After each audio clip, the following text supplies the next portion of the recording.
Good afternoon, everyone. So, 21st February 1987, in a small village of Gujarat, a Rajput family celebrated the birth of a baby boy. The mother herself, not having completed education, was determined that she was going to put him in the best of her school, an English medium school, a central board school. The family totally discouraged her. They said, who's going to teach him? You're going to miserably fail, and he's going to miserably fail. But nothing was to deter her spirits. She got him admitted. They thought he'll learn karate, but his inclination was towards kata. They thought he'll become a sportsman, but he started loving literature. He wanted to become a doctor one day, a dancer the other day, a writer another day. But finally, he became a doctor. The first doctor of his family, the first doctor of the village. They were proud. They thought he was going to become a cardiothoracic surgeon and operate on hearts. They thought he was going to become a neurosurgeon and operate on brains. They gloated. They were proud. But he had some different plan. Did he want to be a rebel? Maybe he just wanted to be himself. The day finally arrived and he said, Mom, Dad, I want to become a gynecologist. The reaction was, okay. What else do you like? What is your option B? He said, there's no option B, C, D. I want to become a gynecologist. They said, male gynecologist, are you mad? Are you stupid? Do you know how difficult is it going to be? Who's going to come and show to you, take treatments from you? In this taboo, women are not going to come to you. Clinics are going to be empty. Well, they were wrong. I stand here today, Dr. Yuvraj Jadeja, Dr. UV as people know me, gynecologist, and my clinics are not empty. The same boy who wanted to dance, become a dancer, is somewhere dancing to his own tunes. Who wanted to become a writer is writing his own story. Well, they were right about one thing. It was damn difficult. So when I thought about writing an introduction for the TED Talk, I had someone very famous in my mind whose story I was going to start with. But then, maybe until yesterday, I decided I wanted to share this story, my story. A story of a common man, a common boy, the story of you and me, the story of maybe a rebel, the story of just someone just being himself. You know, so many times we have a child, a nephew, a friend who before probably an interview, a performance, comes to you and says, you know, I'm nervous as hell. What am I going to do? And you know, we have a very basic reply. Relax. Just be yourself. I say again, relax. Just be yourself. That's because that's when we are our best. That's where we don't have filters on. That's where we knowingly or unknowingly shatter all our filters. I shared this story because, you know, if you think about it, each and every one of us have a story. We have been and we will be shattering so many filters. Be it that mother of mine who against all the will of the family and the society still decided to put me in that school. Or that little boy who chose Kathak over karate. Or that young doctor who in spite of scaring the hell out of him still chose to become a gynecologist. Were they all being rebels? Well, maybe, but they were all also just being themselves. You know, I want to think of 3 or 4 people that inspire you. You know, that make you go, that's what I want to be. How the hell are they doing it? Thinking of a few. Now try to find a common thread or a link that connects them, their lives. Is there a common formula? You know, you'll realize invariably there's one thing common, that they don't have anything in common. It is because they've been their unique selves. It's because they have had the courage to shatter those filters of their own self-doubt, the shatter the filters of society's preconceived notions, the boundaries that we are put across, that has stopped us from jumping to our higher potential, that has probably made our plans into little steps rather than leaps that we would want to take. You know, I'm a fertility specialist, so none of my talks can go without talking about sperms and eggs. You know, imagine how the life started. That one sperm had to cross and break a barrier. You know, a human egg has a thick barrier, scientifically known as zona pellucida. For that sperm, and for you to be here today, that sperm had to break that barrier. Once you were to life and you were in your mother's womb, you were in a sac, a confinement of a sac. That sac is known as an amniotic sac. For you to take birth, you had to actually break that sac. When I say that, we were born fighters. We were born to shatter these filters, these barriers, these boundaries, these sacs. Well, as I already said, we were actually born to be just ourselves. You know, forget about the science of filters, the philosophy of filters. Think about filters around you, like technical filters, an air purifier, a water purifier. You know, we're in South, a filter tea.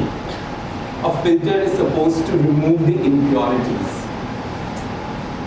Us being humans, we always twist things. We've started filtering out our purities. We've started filtering out what is just to be ourselves.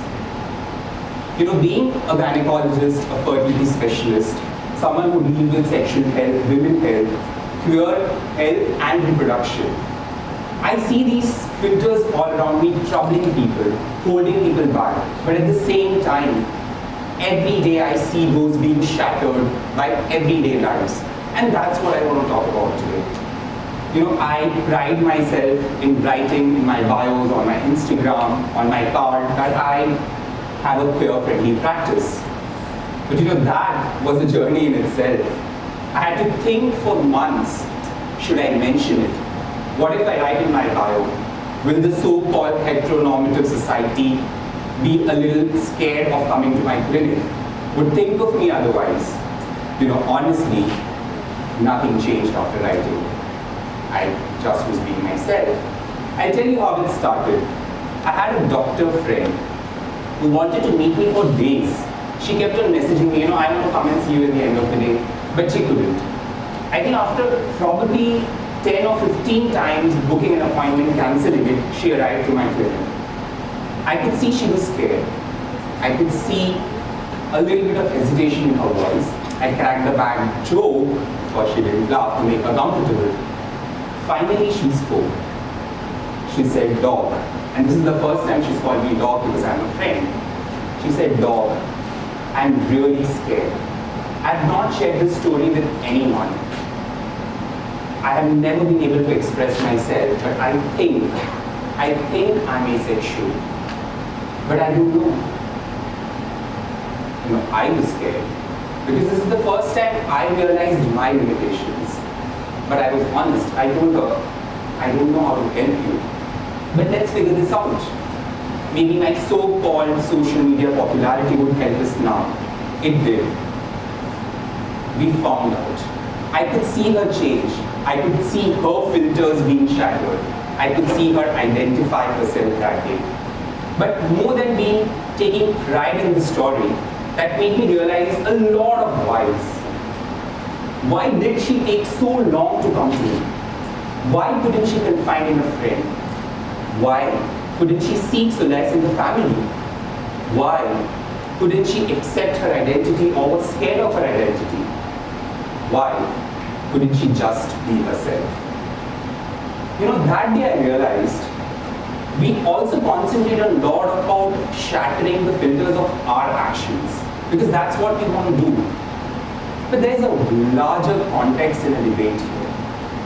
How are we at perceiving others shattering their filters? Do we accept those shattering filters as well? Because that's where the problem lies also. From a medical community, Why are young girls still not comfortable coming and talking to us about their sexuality?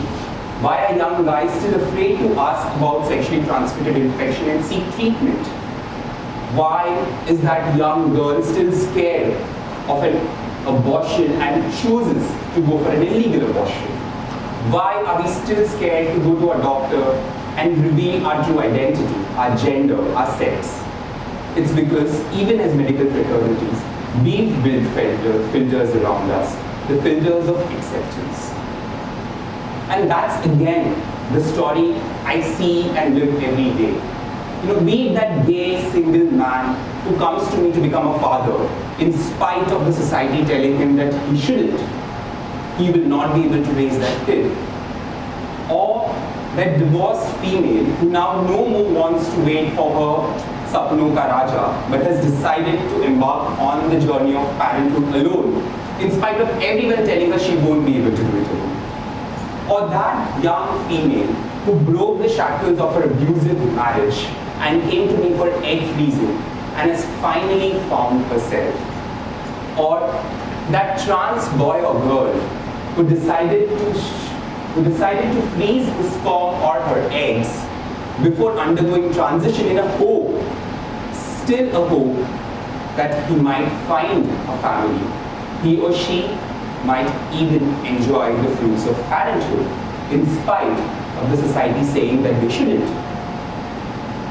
I deal with a lot of surrogacy cases.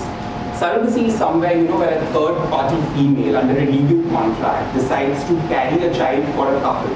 That couple is known as a commissioning couple or an intended couple. And then carries it for 9 months, delivers and hands over the baby to the child. When surrogacy started in India, there was a huge hue and cry of how probably it was unethical, how it was violation of a female's right, a female's body, X, Y, Z. But I was seeing a different story. For me, I was seeing two families being complete, two families being happy. One, that couple or that single person who had faced all the taboos of infertility, all that shame of infertility from society, from their in-laws, from the family members, who had multiple miscarriages, who had lost a kid at 20 years to a car accident, or a lady who had lost her uterus to some form of cervical cancer. She was today breaking her shatters, going for surrogacy in spite of all the myths around surrogacy and becoming a parent. At the same time, the surrogate, the lady who decided to help her out, was not only helping them out, was also helping herself and her family. These surrogates I have seen gone from becoming housewives to sarpanchs of villages. They have gone from living in huts to concrete houses. I've seen them uplift and enhance and make responsible citizens out of their children and husbands who would have, just wasted their life in slums. In fact, one of our surrogates, where I used to work with, educated her daughter to an extent that today the daughter studies in the same medical college where I have studied from. That was empowerment to me. That was entrepreneurship to me. That was shattering the filters in true sense to me. I could have come here and we could all talk about Mark Zuckerberg and Indra Nooyi or Steve Jobs, but with all due respect, they've all shattered the glass ceiling. But these are the stories near us. These are the shattering of filters around us that would actually relate to us, that actually inspires me in my own little way to shatter my filters. I read this really nice poem by Mystique Coates, which I'll tweak a little bit. Do you believe me when I say this? Filtered lives are not a bliss. I might have put filters sometimes, but I often wonder, for whom? For whom? From whom? Am I trying to hide my reality from the world or from myself? We live in a real world, yet hide behind these filters. My skin has got patches, hell, my life has got a lot of scratches. I don't want to mask them all. For how long will I be able to hide them? My imperfections don't make me any less. These are things not to stress.